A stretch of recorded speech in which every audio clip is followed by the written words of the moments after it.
When you ask, what does the law of God require? The short answer is perfect obedience. Now that sounds daunting, but we have to understand the context in which the law was given.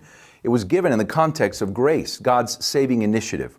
God rescued Israel from Egypt first, then brought them to Sinai and declared, if you obey my voice and keep my covenant, essentially he said, I will be your God and you will be my children.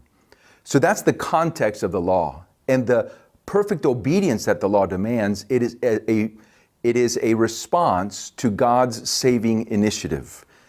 And it is a wholehearted devotion. The way that the Old Testament puts it is, love the Lord your God with all your heart, with all your mind, and with all your strength. So the context is one of a response of wholehearted devotion to the God who saved.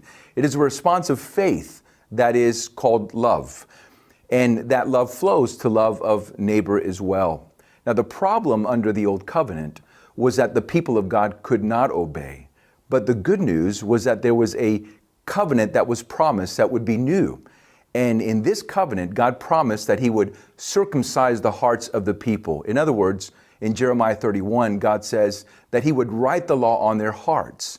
In Ezekiel chapter 36, God further explains, and he says, I will take the heart of stone from you and replace it with a heart of flesh. I will put my spirit in you and cause you to walk in my ways. So the good news of the gospel is that under the new covenant that Jesus inaugurated, we are empowered to obey God's law. So when we think about the commands of God don't establish our relationship with God. Obedience is our response to God. It is a loving response of faith.